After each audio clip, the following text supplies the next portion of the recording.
सरलाई र यस कार्यक्रमका प्रमुख अतिथिज्यू गण्डकी प्रदेशका अर्थमन्त्री मान्य रामजी बरालज्यूलाई यति लामो समयसम्म बस्दिनु भएको छ त्यसको लागि धन्यवाद पनि भन्दछु र आफ्नो भनाइ राखिदिनु हुन पनि अनुरोध गर्दछु।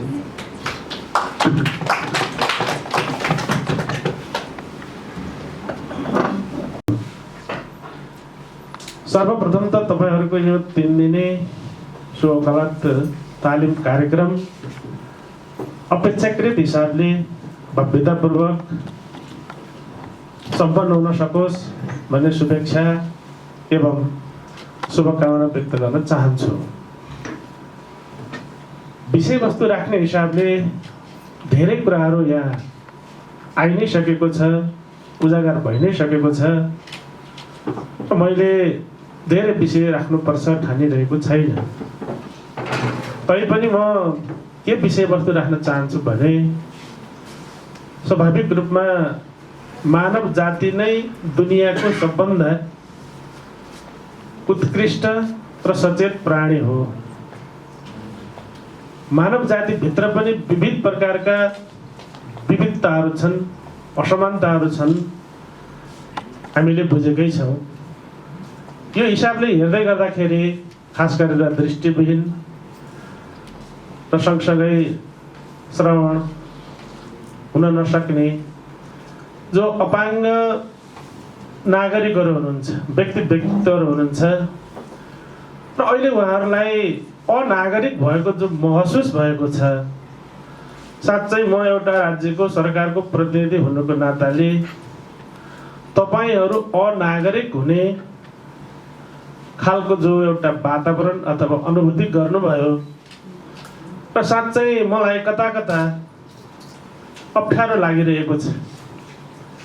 किनभने तपाईहरूलाई अनागरिक हौ अथवा राज्यले अनागरिक बनायो भन्ने खालको अनुभूति हुने खालको जो वातावरण बन्न गयो, त्यो वातावरण बन्न गएकोमा मलाई अघि नै मैले भने कता कता नमिठो एउटा अनुभूति भएको छ र म तपाईहरुलाई के अपिल गर्न चाहन्छु भने तपाईहरु अनागरिक होइन, तपाईहरु नागरिक हो, सक्षम नागरिक हो, सबल नागरिक हो, सृजनशील नागरिक हो।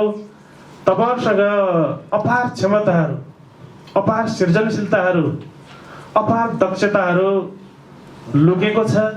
त्यो लुकेको अपार दक्षता, खुबी, क्षमता र सृजनशीलतालाई बाहिर ल्याउनका निम्ति राज्यको तर्फबाट त्यो वातावरण बनाउन जरुरी छ। र अघि नै यहाँ सामाजिक विकास मन्त्रालयको सचिवले भनेर गइसक्नु भएको छ, हामीले हाम्रो गण्डकी प्रदेशमा त्यसको प्रारम्भ गरेका छौँ, त्यसको थालनी गरेका छौँ, त्यसको सुरुवात गरेका छौँ। र यसलाई सकारात्मक हिसाबले लिइदिनका निम्ति हामी अनागरिक बन्यौँ भन्ने खालको बुझाइ नराखिदिनका निम्ति जसरी अपिल गर्नुभएको छ, म पनि सरकारको एउटा प्रतिनिधि हुनुको नाताले तपाईहरु सबैसँग अपिल गर्न चाहन्छु, अनुरोध गर्न चाहन्छु, आफूलाई अनागरिकको रूपमा नबुझिदिनु होला।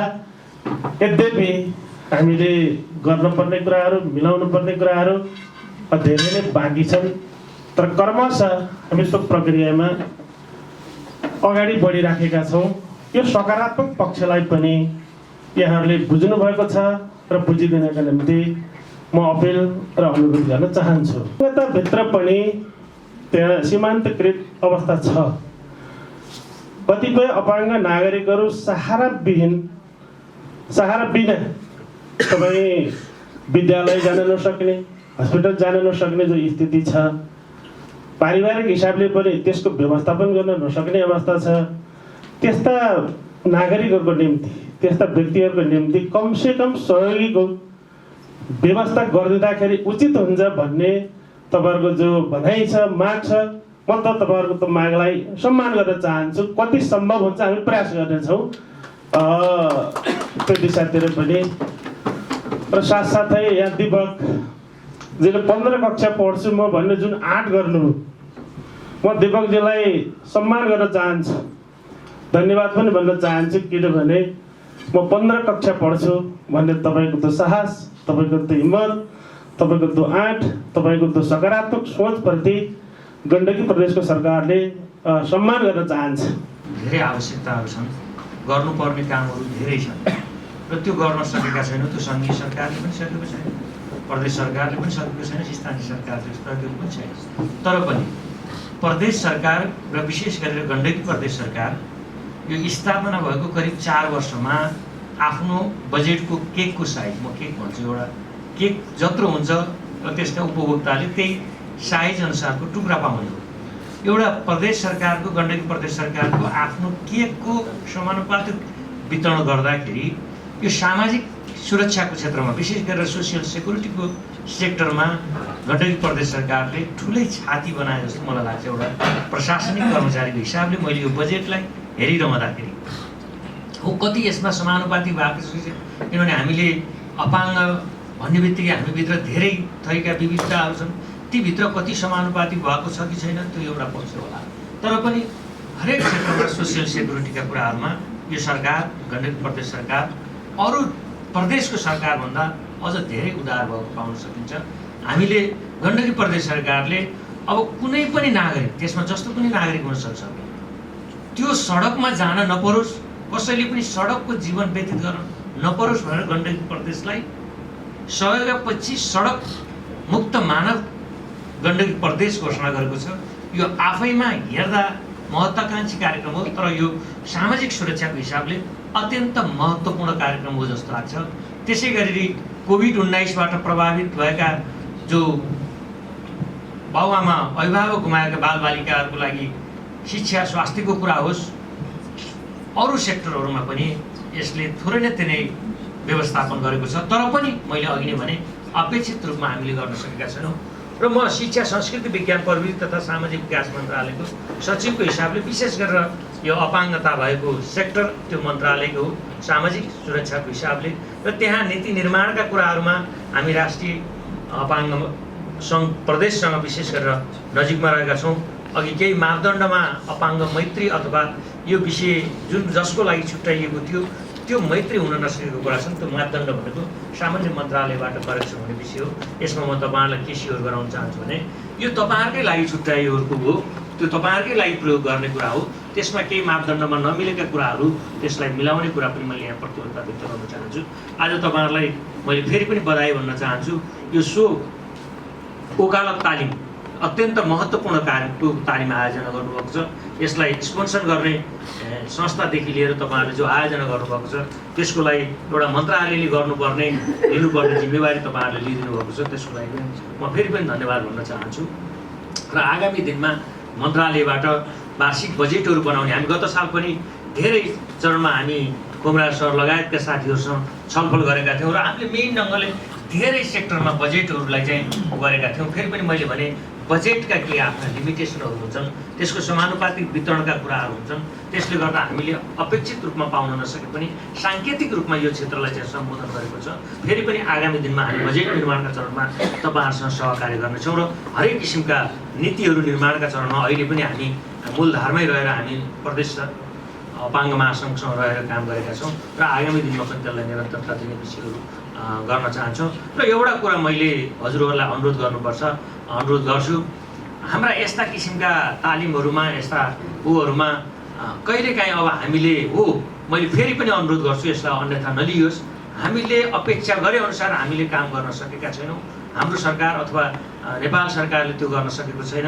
तर पनि विगतदेखि केही न केही काम यसमा गर्दै आएको छ, तब न हामी यहाँ आएका छौँ। त्यो भएर हाम्रा यस्ता युवाहरूको तालिमहरूमा गर्दाखेरि हाम्रा अग्रजहरूले, विशेष गरेर हाम्रा अग्रजहरू तपाईँहरू जो यसको नेतृत्व गर्नुभएको छ, तपाईँले अलिकति पोजिटिभ भाइब्रेट पनि गर्नुहोस्। किनभने अब देश सरकारले आफ्नो बजेटको साइज अनुसार, आफ्नो क्षमता अनुसार केही गर्छ, संवैधानिक व्यवस्था छ, कानुनी कुराहरू आएका छन्, अन्तर्राष्ट्रिय प्रतिबद्धता छन्, बिस्तारै स्रोत र साधनका व्यवस्थापन हुँदैछ। यो सरकारले गर्ने हामीले हो र आफू पनि आफै सो मोटिभेट हुँदै अगाडि बढ्ने भन्ने कुरा उत्प्रेरित गरिदिनु भयो भने अझ हामी जीवन सहज हुन्छ। किनभने सबै खालका किनभने अपाङ्गताकै हिसाब बन्यो भने मैमा पनि केही न केही अपाङ्गता छ, प्रतिशत कस्तो भन्ने कुरा हो र के किसिमको अपाङ्गता भन्ने मात्रै हो। त्यो भएको हुनाले हामीले हाम्रा यस्ता चाहिँ हाम्रा नागरिकहरूलाई हाम्रा यस्ता युवाहरूलाई त्यसको किसिमको चाहिँ सकारात्मक सन्देश दिन पनि आवश्यक छ, त्यो पनि दिउँ भन्दै फेरि पनि यो महत्त्वपूर्ण कार्यक्रमको पूर्ण सफलताको कामना गर्दै बिदा हुन्छु। हस्, धन्यवाद, नमस्कार।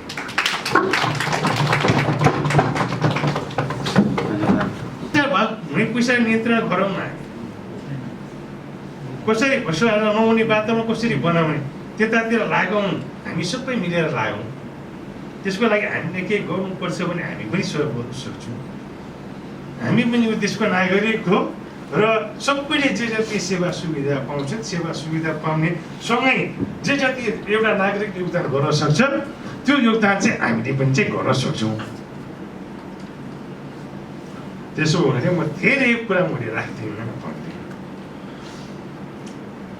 एकजना भाइ छ, ऊ त्यहाँ कालो पन्जा लगाएर बसेको भाइ छ, ऊ त्यहाँ ठ्याक्क अगाडि भाइ छ, उसले जागिर खोजिरहेछ।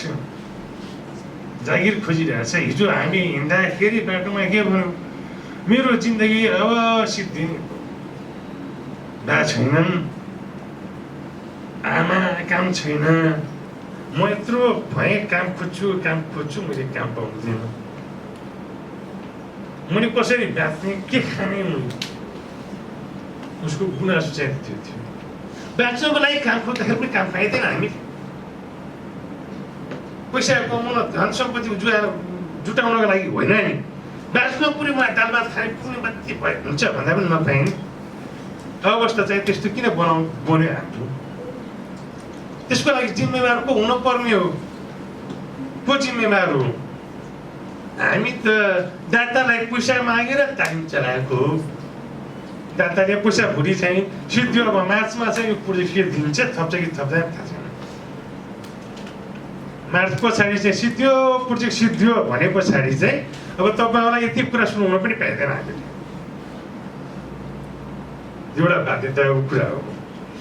त्यसो भएको हुनाले एउटा गम्भीर हिसाबले सोचौँ, हामी सबैले सोचौँ, हामी सबैको दायित्व हो, हामी सबैको जिम्मेवारी हो। त्यसो भएको हुनाले म पछाडि बोल्ने वक्ताहरू एउटा बुली बिक्ने ठाउँमा हुनुहुन्छ, सही चल्ने ठाउँमा हुनुहुन्छ। त्यसो उहाँले के प्रतिबद्धता जनाएर काम अगाडि बढाउँ, प्रतिबद्धता जनाउने कुरा हो र उनीहरूको जीवनबाट सकारात्मक परिवर्तन ल्याउने कुरा हो। त्यसो भएको हुनाले कम्तीमा पनि एउटा पुनर्स्थापना केन्द्र स्थापना गरौँ। एउटा पुनर्स्थापना केन्द्र स्थापना गर्न सक्यो बालबालिकाहरूको लागि भनेपछि त्यो भाइले भात पकाउला नि त, भाँडा माझ्ला नि त। भाँडा माझ्यो भने उसले खाना पाउँछ, 2-4 पैसा पाउँछ, बिहा गर्दा भुलि बिहा गर्दा बच्चा बच्ची पढाउन पाउँछ होला। भोलि अरू कसैलाई चाहिँ पैसा तिरेर सहयोग ल्याउन सकिने भने आफूले जन्माएको बच्चा बच्ची सहयोग गर्ला, उसको जीवनमा एउटा सकारात्मक परिवर्तन हुन्छ। नेपालमा खालि 3 जना ट्रेन्ड रिसोर्स पर्सन हुनुहुन्छ या एक्सपर्ट हुनुहुन्छ जसले चाहिँ इन्डियादेखि डेफ ब्लाइन्डनेसको कोर्स गरेर आउनु भएको छ। तपाईँको यत्रो ठुलो देशमा खालि 3 जना हुनुहुन्छ अनि 3 जनाले जो डेफ ब्लाइन्डको पपुलेसन छ करिब 10,000 या अझै धेरै होला। सो त्यो पपुलेसनलाई कसरी चाहिँ हेर्ने त, यो एउटा ठुलो प्रश्न भइरहेछ। अनि फर्स्ट अफ अल तपाईँको ह्युमन रिसोर्स डेभलपमेन्टलाई अलिकति ध्यान दिनुभयो भने धेरै राम्रो हुन्थ्यो भनेर अनुरोध गरिरहेको छु गभर्मेन्ट अफ नेपाललाई। सेकेन्ड, हामीले रिसोर्स क्लासको हामीले कुरा गऱ्यौँ। रिसोर्स क्लास त बनाउनै पर्ने हो, किनभने हामीले बनाएन भने त्यो डेफ ब्लाइन्ड स्टुडेन्टहरू कहाँ जाने त, उहाँहरूले कसरी एजुकेसन प्राप्त गर्ने? एजुकेसन खालि आफूले लिट्रेसी या एजुकेट हुनेको लागि होइन, तर त्यसको बादमा धेरै कुरा जोडिँदै जान्छ। एम्प्लोइमेन्ट आउँछ, त्यसको बाद आफ्नो सेल्फ डिग्निटी पनि त हुनु पऱ्यो। घरमै बसेर त कमरामा थुनेर होइन आफ्नो आइडेन्टिटी नहुनु, अरूले रेस्पेक्ट नदिनु, त्यो पनि त भएन नि। सो एजुकेसनले यो सबै कुरा दिन्छ। साथै साथ एजुकेसन प्राप्त गर्नुको लागि हामीलाई टिचर पनि चाहिन्छ। सो टिचरको पनि जरुरत छ। हामीले एउटा ट्रेनिङ टिचर ट्रेनिङ सेन्टर नेपालमा धेरै आवश्यकता छ। फेरि श्रवण दृष्टिविहीन अपाङ्गता भएका व्यक्तिहरूको अहिले हाम्रो नेपालको सन्दर्भमा गण्डकी प्रदेशको सन्दर्भमा हेर्दाखेरि केही खास समस्याहरू उहाँहरूसँग छ। पहिलो समस्या भनेको चाहिँ पहिचानकै समस्या छ। अघि पनि अलिकति चर्चा भयो, श्रवण दृष्टिविहीन व्यक्ति कस्तालाई भन्ने, कसरी पहिचान गर्ने, कहाँ गएर पहिचान गर्ने भन्ने विषय चाहिँ चुनौतीपूर्ण छ। पहिचान सही ढङ्गले नभएको कारणले हामीसँग चाहिँ वास्तविक तथ्याङ्क पनि छैन। दोस्रो कुरा, ठुलो समस्या भनेको सञ्चारसँग जोडिएको छ। हाम्रो मानव जीवन सञ्चार, टु वे कम्युनिकेसन, दुईतर्फी सञ्चार हाम्रो जीवनको निम्ति अपरिहार्य विषय हो। तर हामीले चाहिँ श्रवण दृष्टिविहीनलाई हेऱ्यौँ भनेदेखि सबैभन्दा ठुलो उहाँले भोगिरहेको समस्या भनेको सञ्चार। है हाम्रो अभिभावकज्यूले कति मर्मस्पर्शी कुरा गर्नुभयो। घरमा बच्चा छ, आवश्यकता उसले केही व्यक्त गरिरहेको छ, के गर्दा ठिक हुने उसले के भनिरहेको छ बुझ्न नसक्दाखेरि चाहेर पनि उसको चाहिँ आवश्यकता अनुसारको चाहिँ उसलाई स्याहार सुसार व्यवहार गर्न सकिएको छैन, सञ्चार गर्न सकिएको छैन भन्ने कुरा सञ्चारको कुरा छ। र तेस्रो कुरा चाहिँ यो समावेशीकरण, भित्रको समावेशीकरण, अघि साथीहरूले पनि भन्नुभएको छ, अपाङ्गताभित्र विविधता छ, त्यसभित्र पनि मार्जिनलाइजेसन छ, त्यो भित्र पनि सीमान्तकृत समूहहरू छन् र त्यो समूहलाई कसरी अगाडि ल्याउने भन्ने सन्दर्भमा हामीले खास कार्यक्रमहरू बनाएर अगाडि ल्याउनुपर्नेछ। यसतर्फ माननीय मन्त्रीज्यू अनि सचिवज्यूको चाहिँ पक्कै पनि ध्यान पुग्नेछ।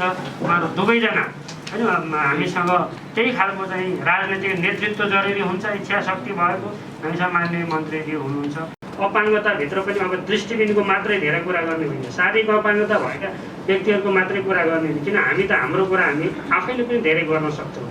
जसको आवाजमा अलिकति चाहिँ कमजोर छ, जसलाई हामीले सपोर्ट गर्नुपर्ने छ, सीमान्तकृत श्रवण दृष्टिविहीन अटिजम भएका यस्ता बालबालिकाहरूको निम्ति, यस्ता व्यक्तिको अधिकारको निम्ति हामीले वकालत गर्नुपर्छ भनेर त्यो प्रयत्न गरेका छौँ। हामीले बनाउने हरेक संरचनाहरूमा श्रवण दृष्टिविहीन व्यक्तिहरूको चाहिँ प्रतिनिधित्वलाई सुनिश्चित गरेका छौँ।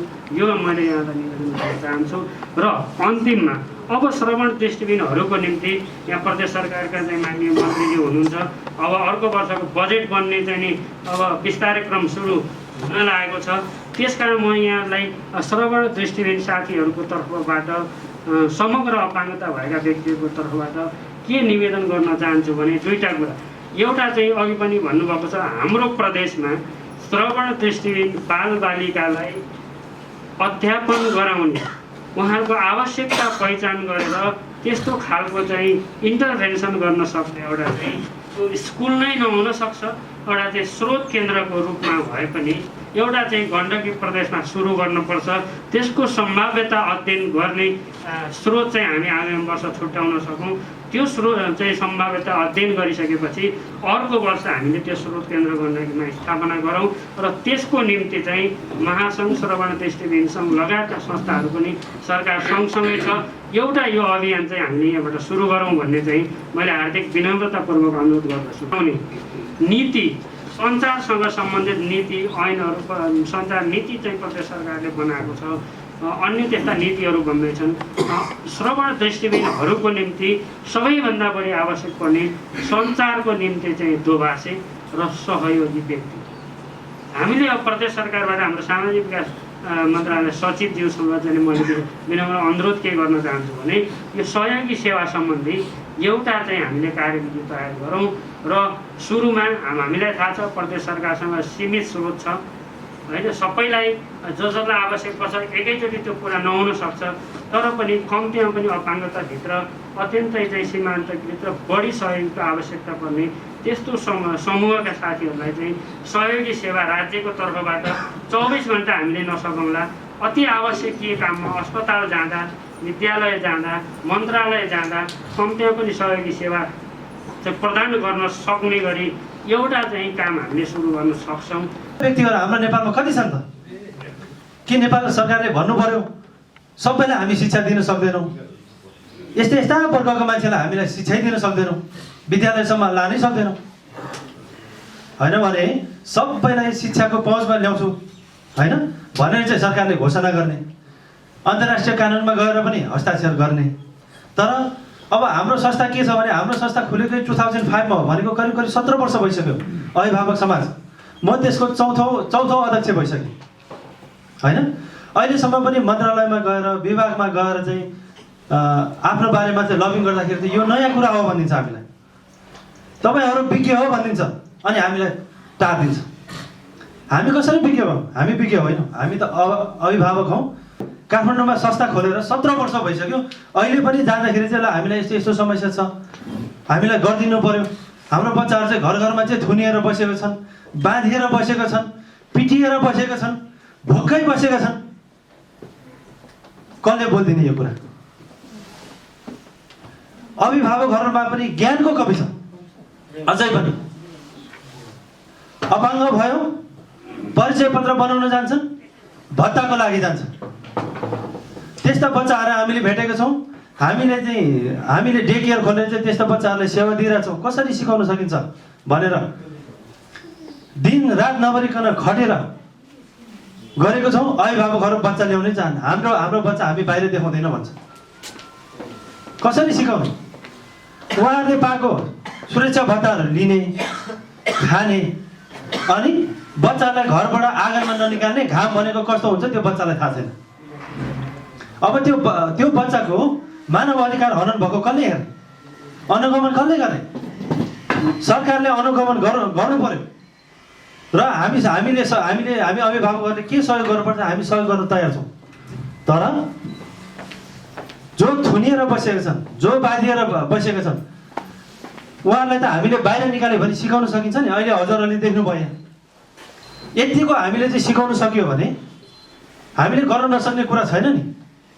हजुरहरूले चाहिँ यसको समाधानपट्टि चाहिँ पहल गरिदिनुहुन्छ भनेर चाहिँ म धेरै आशा गर्दै म यहाँबाट बिदा लिन चाहन्छु। सबैलाई धन्यवाद। प्रमुख अतिथि नेपाल सरकार गण्डकी प्रदेशका माननीय अर्थमन्त्री रामजी पौडेलज्यू, विशेष अतिथि शिक्षा विज्ञान प्रविधि तथा सामाजिक विकास मन्त्रालयका सचिवज्यू, सेन्स इन्टरनेसनल इन्डियादेखि आउनुभएका सचिन सर, पोखरा महानगरपालिकाका प्रतिनिधिज्यू, सबैलाई हाम्रो कार्यक्रमलाई अति महत्त्व प्रदान गर्न उपस्थित भइदिनु भएकोमा धेरै धेरै धेरै धन्यवाद भन्न चाहन्छु। विशेष गरी मन्त्रीज्यूलाई 1 घन्टा भन्नुभएको थियो, अझ बढी भएको छ। एउटा मात्रै मैले यहाँ कुरा उठाउन चाहेँ, हामीलाई अनागरिक बन्नु छैन, राज्यले पनि सकेसम्म नबनोस् भन्ने नै चाहेको छ। एउटा क्षेत्र छ नेपालमा, त्यो भनेको बैङ्किङ क्षेत्र। त्यसले साँच्चैकै हामी श्रवण दृष्टिहीन र बहिराहरूलाई अनागरिक बनाएको छ। मलाई कहिलेकाहीँ भन्न मन लाग्छ, दुःख लाग्छ, यदि यो संसारमा स्नातकोत्तर प्रमाणपत्रधारी अशिक्षित व्यक्ति पनि हुन्छ, यदि त्यो हुन्छ भने बैङ्किङ क्षेत्रमा छ। त्यस कारणले गण्डकी प्रदेशमा रहेका बैङ्किङ क्षेत्रका प्रमुखहरूसँग एक दिन मन्त्रीज्यू र हामी बसेर छलफल गर्नु छ। म स्थायी शिक्षा सेवा आयोग आफैले भनेर लेखेर पास भएको व्यक्ति, मैले कमाएको पैसा बैङ्कमा राख्ने जग्गा अर्काले सही गर्नुपर्छ। मलाई पैसा चाहिन्छ, अर्को सहयोगी चाहिन्छ। मलाई एटिएम दिँदैन, म कम्प्युटरमा आफै टाइप गर्न सक्छु, मोबाइलमा आफै लेख्न सक्छु, तर हामीलाई विश्वास गरिँदैन। त्यस कारणले यो सर्टिफिकेटधारी अशिक्षितलाई शिक्षित बनाउनको लागि पनि हामीले एउटा दुईटा छलफल गरौँ, जसले गर्दा यो बैङ्किङ क्षेत्रमा भएको जुन अमानवीय व्यवहार छ, कानुनै नभएका कुराहरू त्यहाँ लेखिएको छ। तपाईँले चाहिँ फोनमा चाहिँ म दृष्टिहीन हो, म त्यहाँ खाता खोल्न चाहन्छु भनेर फोन गर्नुभयो भने बैङ्कमा के नियमावली छ त्यो भन्नै मिल्दैन। राष्ट्र बैङ्कले हामीलाई अधिकार दिएको छैन भन्छ। राष्ट्र बैङ्कलाई सोध्यो, त्यो हुँदै होइन। राष्ट्र बैङ्कले पनि पटक पटक भनिरहेको छ। त्यस कारणले यतातिर पनि एकचोटि हामीले यसलाई खासै खर्च गर्नु पर्दैन। यसलाई चाहिँ हामी एउटा संयन्त्र बसेर यदि गण्डकी प्रदेशमा बैङ्किङ सञ्चालन गर्ने हो भने माथि कसरी मिलाउनुपर्छ तपाईँले मिलाउनु, तर गण्डकी प्रदेशमा यस्ता कानुनहरू चाहिँ लाग्नु पाउनु भनेर चाहिँ सरकारले चाहिँ अलिकति कडासँग भनिदियो भने हामीलाई सजिलो हुन्छ।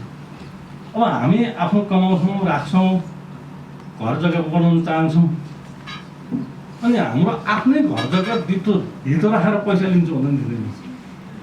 यो अवस्था छ। अब यो विषयमा पनि हामी एकदम मन्त्रीज्यूले समय मिलाएर छलफल गरिदिनु भने हामी धेरै अपाङ्गता भएका व्यक्तिहरूलाई चाहिँ सजिलो हुन्छ। र विशेष गरी धेरै बैङ्किङहरू चाहिँ माथिल्लो तलामा अनि शारीरिक अपाङ्गता साथीहरू, ह्विलचेयरवाला साथीहरू चाहिँ जानै सक्नुहुन्न, आफूले कमाएको पैसा घर राखेर चोरिदिन्छ। यो बडो समस्या छ। यसलाई पनि हामीले चाहिँ ध्यान दिउँ भन्दै सबैलाई धेरै धेरै धन्यवाद भन्दै हाम्रो विशेष अतिथि प्रमुख अतिथि सबैलाई चाहिँ खाजा लिएर गइदिनु अनुरोध गर्दै अब हामी खाजामा जान्छौँ।